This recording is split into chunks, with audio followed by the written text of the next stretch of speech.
Hello, fellow modelers and folks in the modeling world. I'm John Lanning with IPMS for Crook, and I'm back with another inbox review. It's been a while since I've done one, but I was really excited when I got a hold of this model kit. This model kit, I heard last year it's going to be released. I thought really cool because it's a rather rare aircraft. It's a rarity from the Cold War, and the model kit company that this is coming from, well, this is their first model kit. So anyway, the model kit we're going to be looking at is this right here. The model company name is Litaki, and the model kit is the J-22 Orao, or Eagle in Serbian. 72nd scale.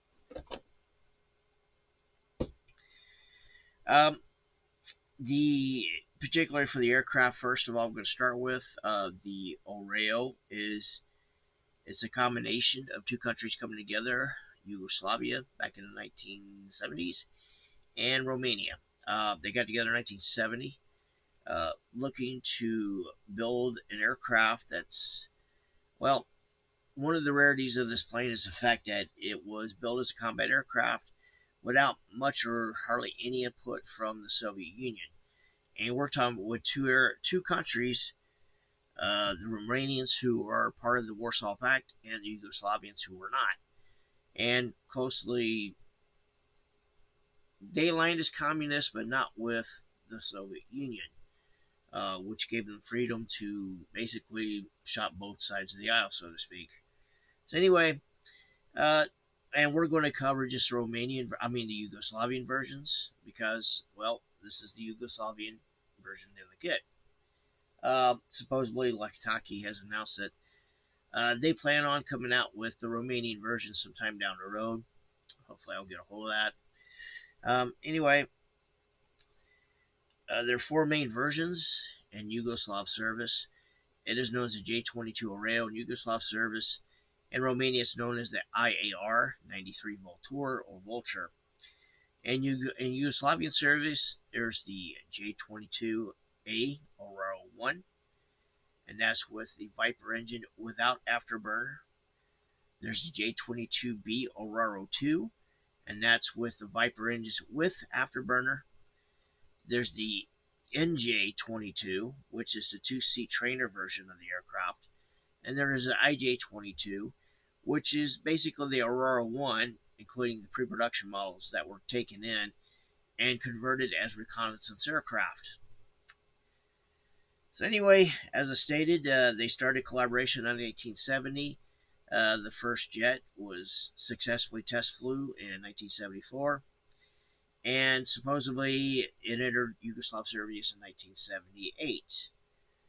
165 jets were produced for both nations total. 3 nations operated the jet. First is, of course, Romania, who, after the fall of the Berlin Wall after a few years, retired the aircraft from service. Serbia currently operates only a small number in a fighter unit out in, of course, Serbia. Third country was the Serbian Air Force in Bosnia, also known as Republic Srpska. Of course, the Bosnia is supposedly unified. It kind of depends on the news you've been hearing lately. And the aircraft is no longer in use. So one country operates it, everybody else is taken out of service. Anyway, the rarity with this aircraft, number one, it used a lot of Western technology. It used the Rolls-Royce Viper engines. It also used the Martin Baker Mark 10 ejection seat, and it used a lot of avionics from the West.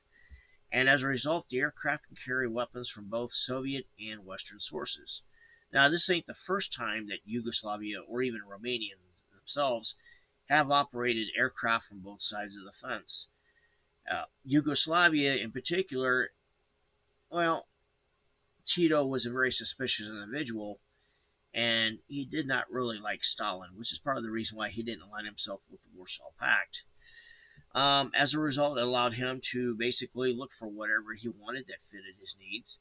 So if you take a look at the Yugoslav Air Force, you'd see a hodgepodge of aircraft coming from both Western and Soviet sources. So we're talking about MiG 21s, MiG 29s.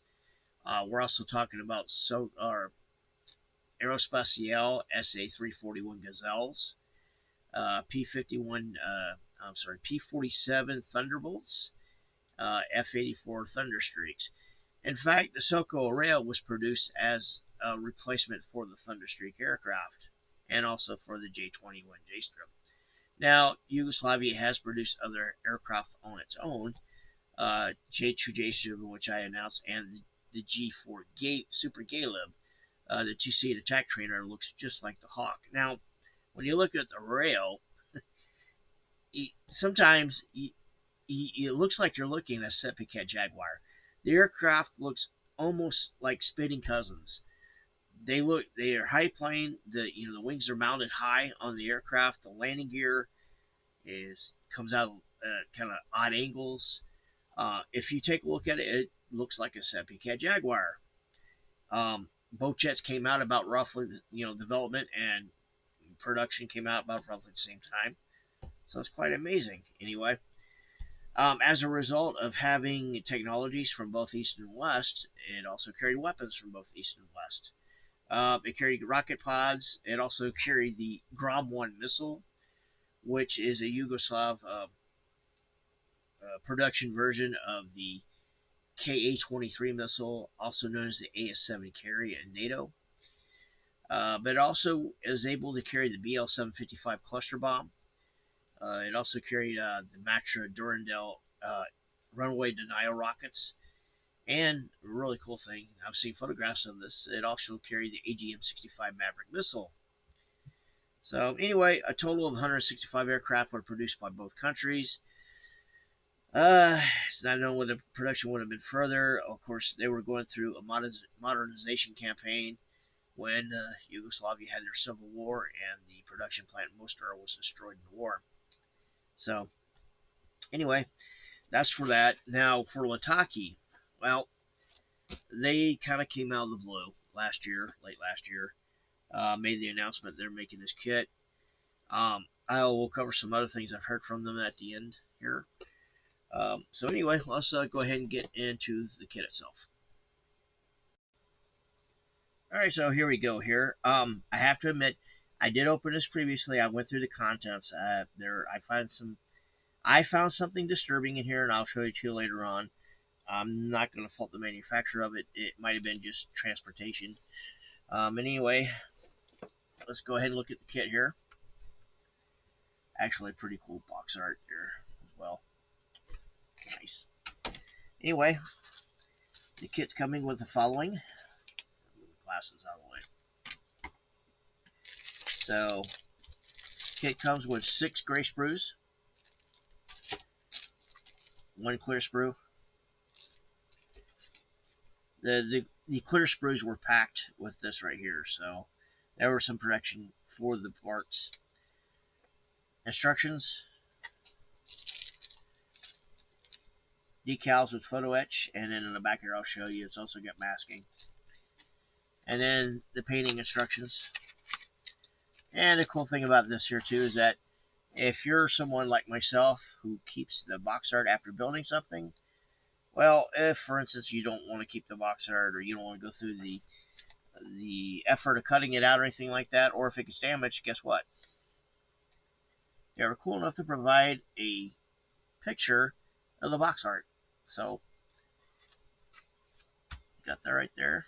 And then here are the painting instructions. We'll go through that shortly. Of course, obviously, painting instructions are in color.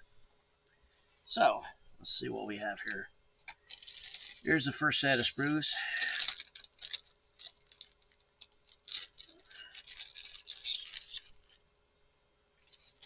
Take all of this out. Alright, here's the first sprue here. As you can see, fuel tanks here. Landing gear doors, air brakes. Now, there's some variation between the Romania versions and the Yugoslav versions. One of those variations is the landing brakes. Now, for the Yugoslav version or Serbian version, you're going to use these right here. Now, for the Romania version, they used the perforated air brakes with the holes in it. So, as you see from it, it provides you with both. So, you're able to build the remaining version if you want to go that route. Then you got the the exhaust right here. One exhaust is larger than the other, and that's because, well, you got the parts to build the Orao 1 or the Orao 2 if you want to build it with or without the afterburner, and I'll show you with the instructions where it shows you what you should do for both versions. So anyway, and then there's the afterburner, part of the afterburner counts here, main landing gear tires, more landing gear here, exhaust, front landing gear, bay, cockpit. And I do believe, I think these are part of the cockpit too. As you can probably not see, let me get this right here. Right here, part of the cockpit, no detail at all whatsoever. I don't see where the control panel is at. I don't know if it's on this one, maybe it's on the other one here. Here's a second sprue right here. So you got a lot of the, these would probably be for the landing gear right here. I think those are the vertical strakes on the bottom there. Pylons. Here's the ejection seat. More stuff for mostly landing gear stuff. And then you got these right here. Now, you got these with the holes in them, and then these without. The Orao was equipped with two twin 23mm cannons. So these right here would be for the cannons. Now, for the reconnaissance version, they were stripped of the cannons. So these right here, if you want to build the Orao J-22, these would be used for that particular purpose. So that's that with sprue 2. Sprue 3, I've removed one of the deals so you can see the parts here. Rocket pods, flare chaff dispensers, more rocket pods here, BL-755 cluster bombs right here, and of course more rocket pod stuff right there. So this is your weapon sprue right here. So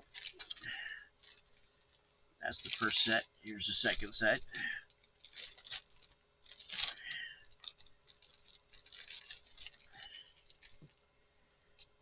And we'll go through.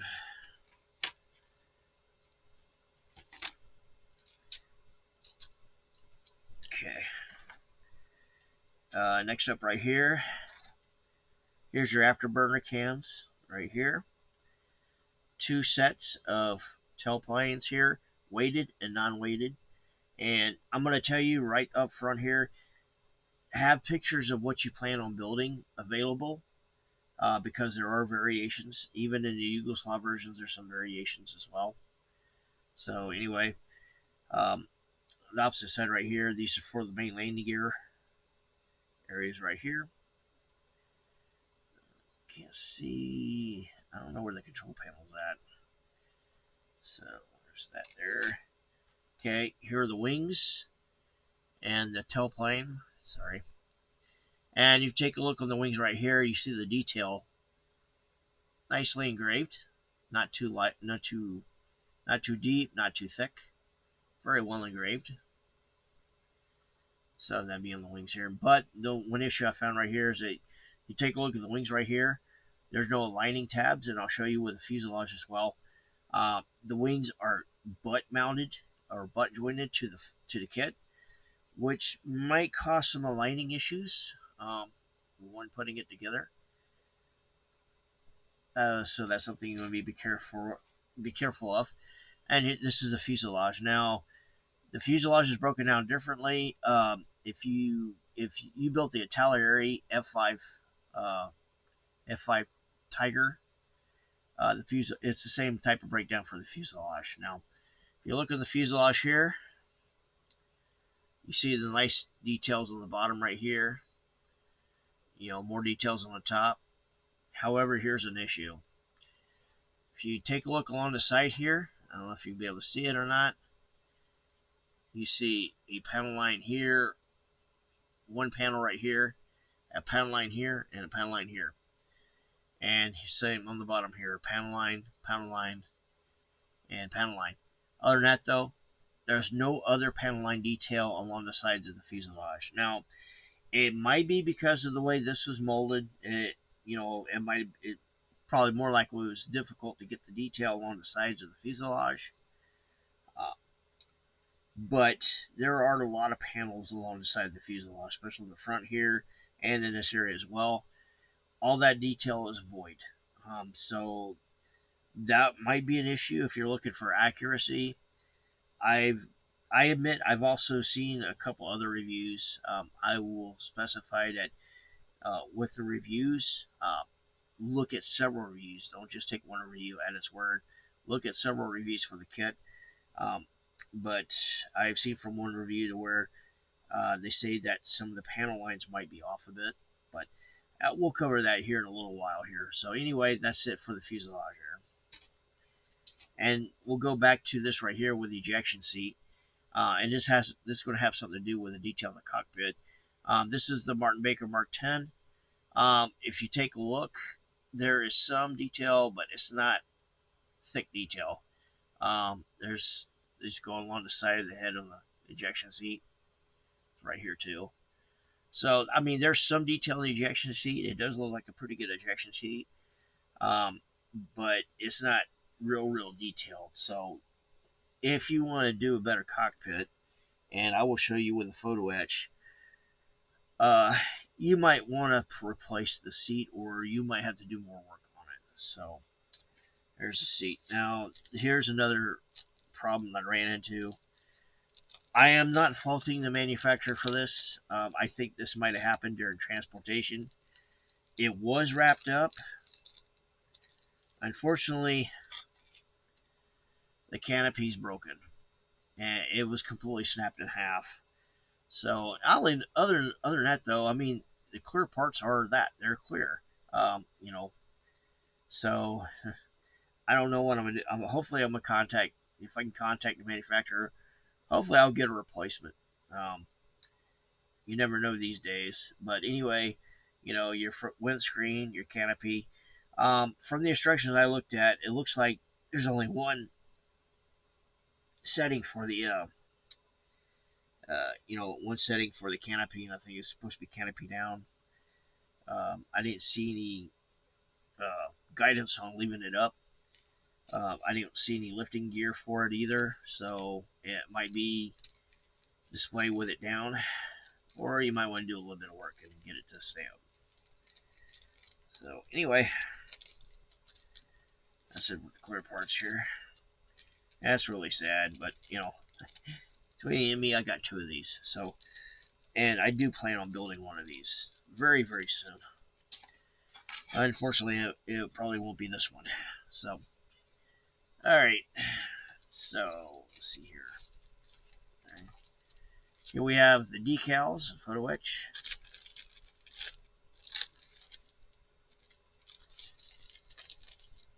Okay. Here are the decals.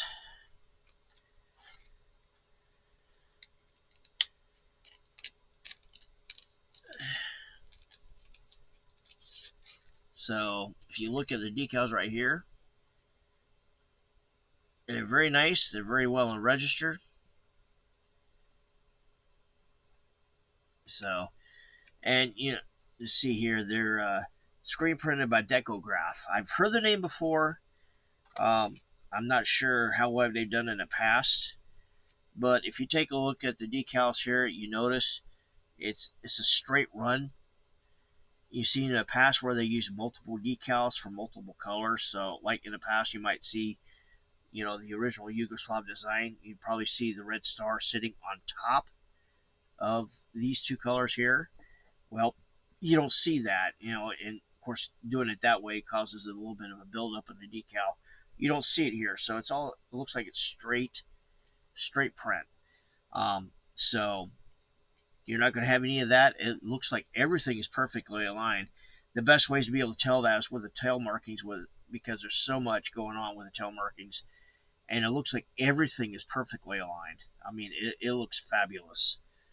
Hopefully they work the same way they look.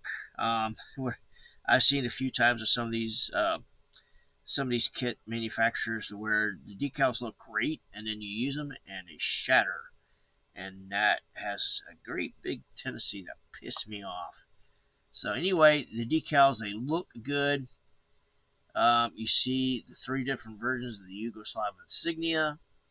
Actually 4, I'm sorry. The 4 versions right here. Pre-Civil War, during Civil War, after Civil War, current. So, you got that. Here's the photo etch. I'm not going to take it out of the bag here.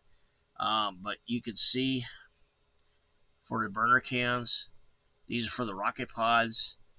And then you have, these are for the fuel tanks.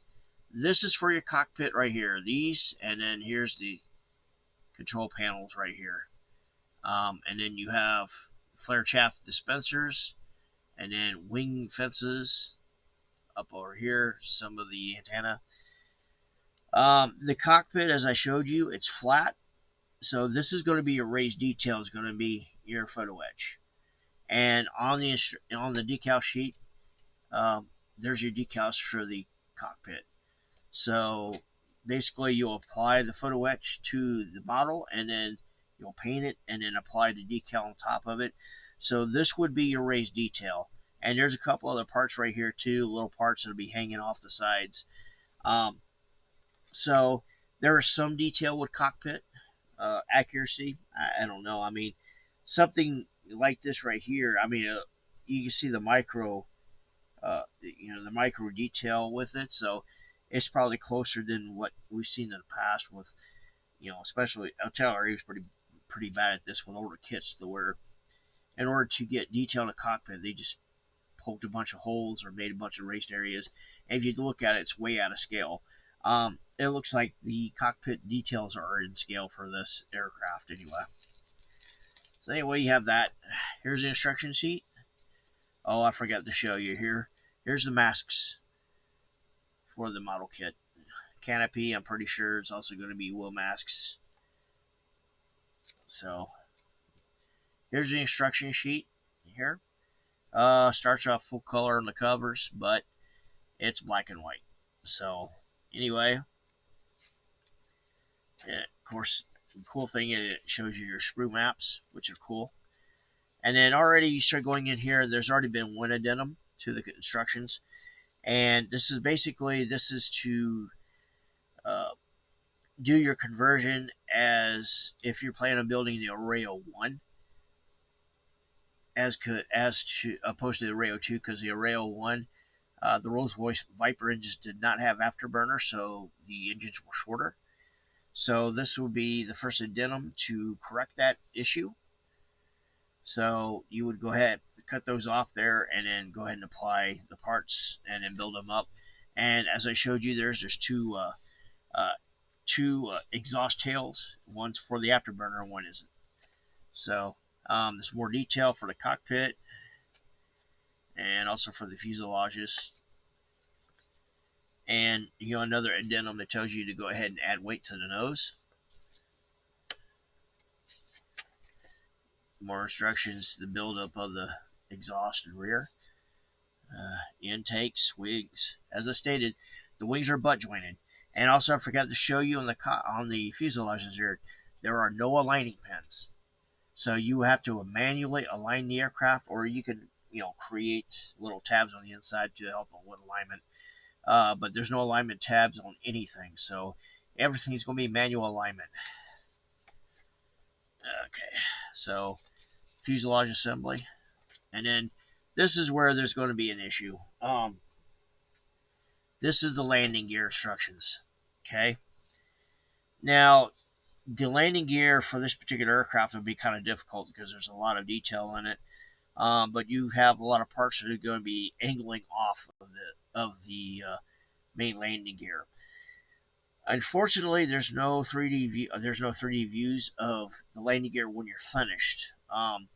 So have your photo sources ready when it comes to the landing gear, because you might need that help in getting the landing gear correct before installation on the model kit. But as you see right here, there's not a lot of assistance with making sure that it gets all aligned properly. So there's more. At least the front landing gear is kind of simple.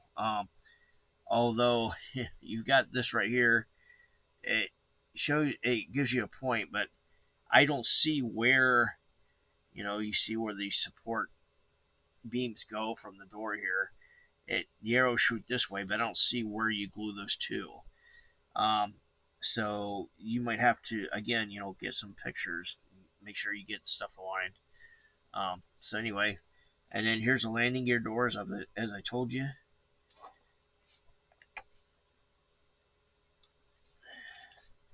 Okay, more landing gear door stuff. Pylons, and then beginning with your weapons here, VL-755s. And then there's your rocket pods. For chaff dispensers here, twin 23mm guns. And then installation, and then final assembly, as I stated.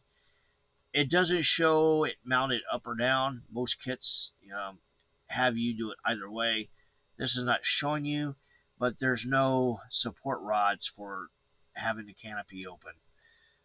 So that would be something to probably look into. You might be able to model it with it open. It looks though, from all the pictures, stuff like that, it's modeled down, closed. And then this is your color callouts. They're using references of Mr. Color and MIG.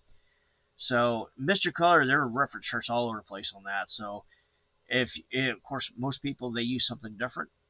So if you're using Vallejo, or if you're still old model master like I am, or some of the newer stuff out there, there's a lot of Mr. Color reference charts out there, so you should be able to match it up rather quickly.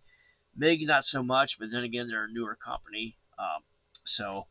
But at least there's some color callouts. Some of the I've noticed with some companies like KP in particular, they're not doing color callouts anymore. I don't know why.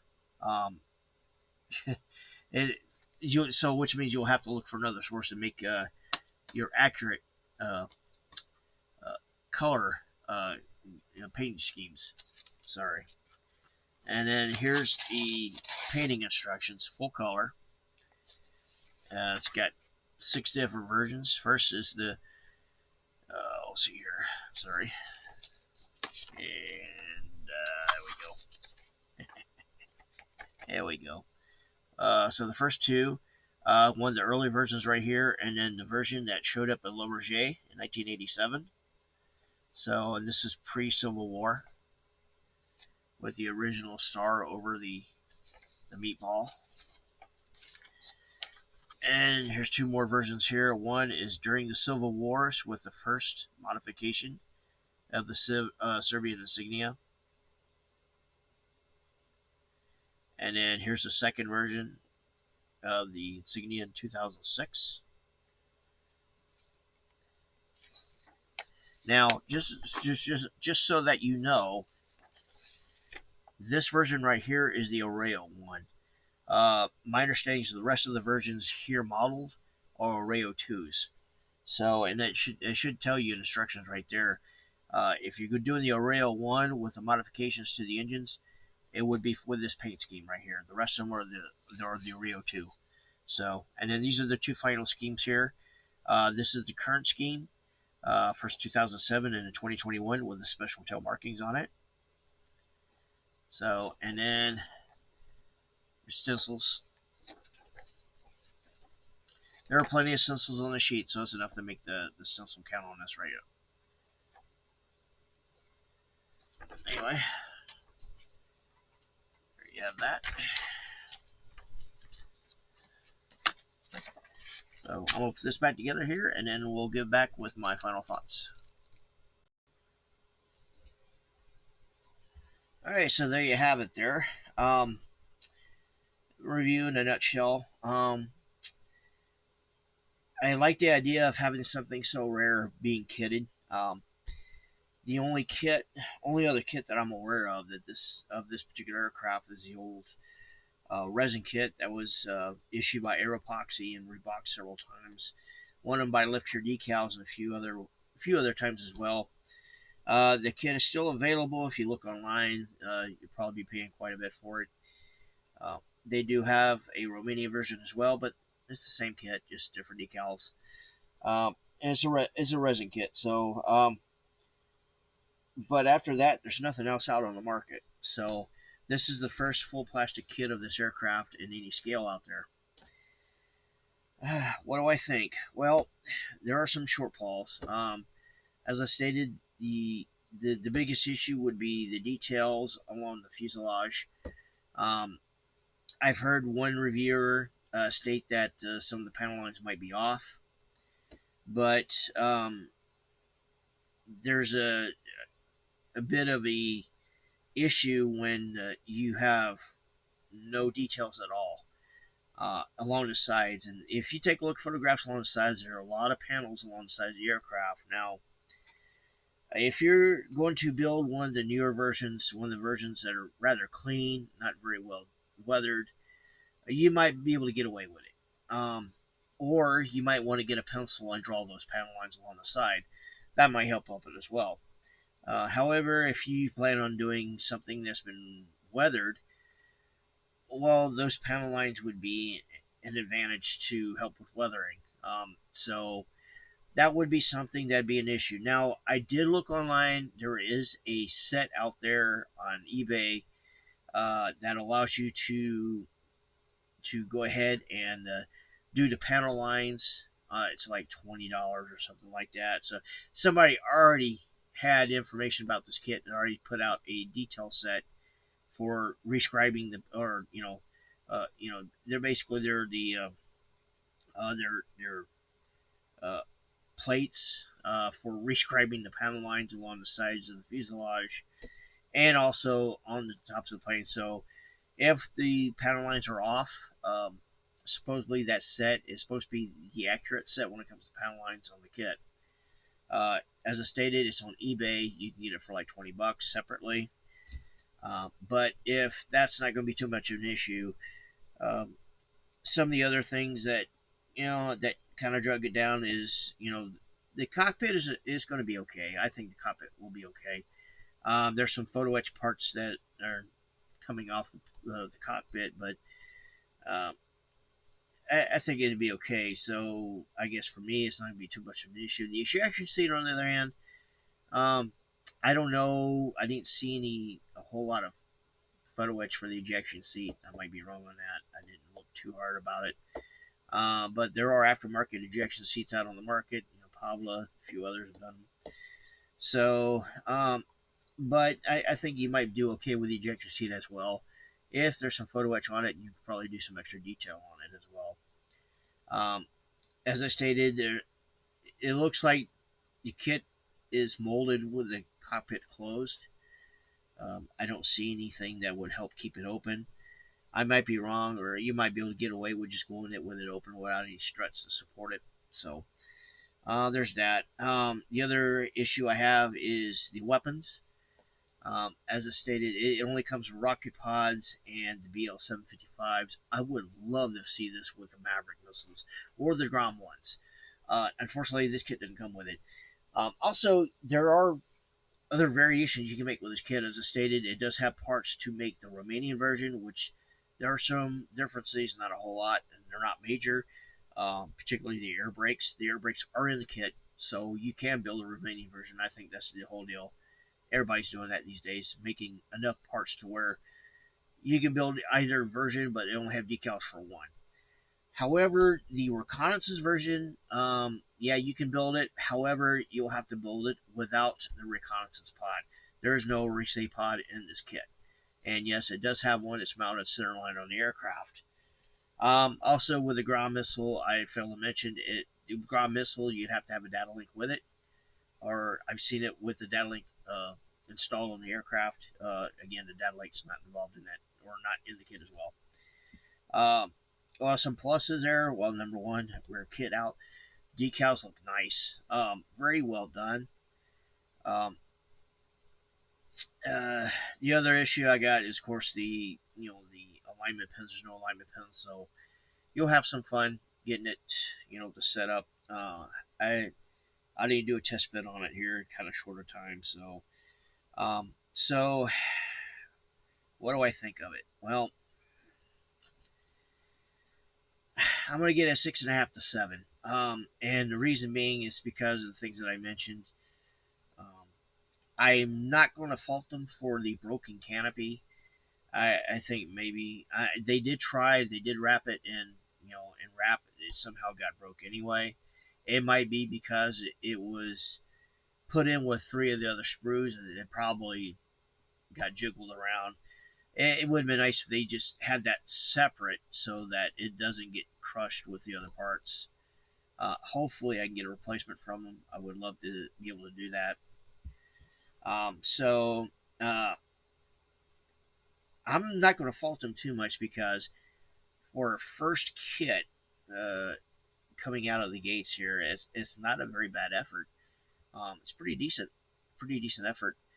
Um, the thing about it there too is, with the Ukrainian modeling community the way it is, it seems like almost every year there's a new company coming out. Previously we had ClearProp come out. And, see, ICM has improved quite a bit over the years. There's many art. I mean, there's a whole host of companies out in Ukraine. And the best part about it is that they do cater to 72nd scale modelers, especially since it seems like the big boys, especially goes in China and Japan, have moved on from 72nd and have decided to cater to the bigger 48 and 32nd guys, since those guys are now beginning to walk into walls. So of course they need bigger parts. It's like the telephone with these huge buttons on it.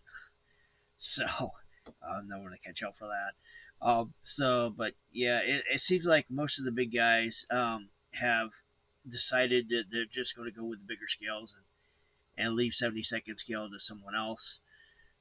Airfix is still sticking with them, but Airfix, Telerary, yeah, they're doing some 72nd scale not stuff, but not a whole lot. But if you look at like models of it, last year when they, 2022 or 2023, early 2023, when they made their announcement of what they're planning on doing for model kits for new releases and all that, I counted close to 20 brand new 72nd scale stuff. Now they're also doing some 48 scale stuff, but not a whole lot. So the Ukrainians have basically they shifted their focus. They're doing a lot of 72nd scale stuff, and that's a big thank you. This company in particular, yeah, I do like what I see in here. Is there room for improvement? Of course, every model is room for improvement. Um, but for their first shot at a model kit, this is pretty good. There are some issues, the paneling, the panel lines and missing panels and stuff like that. That's probably going to be the biggest issue. The second would be the lack of weapons. Um, and well, third one might be alignment because there's no alignment pins. At the bright side, though, there's not ejection sink. There's not ejection sink marks all over the kit like we've seen in the past. And as you saw from the sprues, they're very well produced. There's not a lot of flash on them, hardly any. Um, it looks all nice. It looks all complete. No short shots from what I could see. So this kit is pretty good. I'll give it a 6.5 to 7. Um, Now they have announced that number one, they do have the NJ-22, the 2-seat version. I think it's out. I think it's just about either coming out now or very very very soon. So that, and they announced a 144 scale Tu-26 M3 backfire bomber. Um, no word on when that's coming out, but they announced it for this year, 2024. So I think they did release some 3D CAD online a little while ago. So it'd be interesting to, I guess, look at that, although I don't do a lot of 144 scale stuff. But anyway, I am looking forward. They do have a website up, but they're not currently selling anything on it. Hopefully that'll change in the future. Um, when it comes to availability, I bought mine off of eBay. Uh, you're going to pay a pretty price for it. I bought two of these with shipping. It cost me $109. So Yeah, that's quite a bit. Shipping, I think, was about $29 for both kits. So both kits were about $39 each. So so yeah, you're gonna be paying a premium price for this kit. Um, as rare as it is. Hopefully over time the prices will come down or something of the sort. But um, they did announce, as I stated, they do have a website. They're not selling anything on it. They have 3 links to hobby shops on their website. Two of them, these kits are selling out rather quickly. Two of the hobby shops they had on there, their stock was sold out. And the third one I need to check. And I'm not sure whether they take U.S. funds or if there's any way that you can make a payment on them because they're smaller shops out in Eastern Europe. So a lot of the shops don't deal with the West that often. So you might not have any luck dealing with them. Of course, eBay. There's a couple sellers on eBay. That's where I got mine at. So anyway, I do like this kit. I think it's good. I think it's nice. I want to build it. I guess I'm on the table right now. Of course, now with the broken canopy, I will see if I can't contact the company and get a replacement for it. So, anyway, good for a shot. Good for a shot. I'm looking forward to see what they do in the future. So, anyway. Those are my thoughts on the kit here. Hopefully, we'll see more from these guys coming out soon. They're just getting out of the gate, so just a bit of a teether issue here. So anyway, hopefully pretty soon we'll see what else they come up with in the future. So anyway, if you like the review, let me know. If you have any gripes, complaints, disagreements, let me know. I do specify the fact that, number one, this is a single person's review. I've looked online, I found a few other reviews, and they found some stuff there, and there's some things that they miss. And I do admit, I might miss something. It's a possibility. I'm not perfect. What I do suggest, though, number one, always have sources on what you're going to build, because there might be something in the instructions that be missed that you'll be able to find in the photographs. Number two, if you're using reviews to decide whether to buy a kit or not, look for multiple reviews. Don't go with one. Don't go with two. Go with several different reviews. As I stated, sometimes we find something others have not found, and then sometimes we'll miss something that somebody else will find. So that's the best way, is to get a census of reviews. So far, I've heard positive things. I give it a good review as well. Um, uh, I've seen where I've done a review for the Special Hobby F84, which I thought was a pretty good kit. There was a disagreement with that, and that's perfectly fine. As I stated, your experience with this kit will probably be different from mine. It might be different from other people as well. If you do have experiences with this kit, stuff like that, please share it with everybody. It'd be great. The best way for people, for these companies to improve their product, is to let them know how people feel about it and what difficulties they had with it. And down the line, they will improve the product and make it better. So don't use this solely as a single review for just the kit. Go look around, see what everybody else is saying, and then make your decision from there. As I stated, this kit was not given to me. I purchased it, so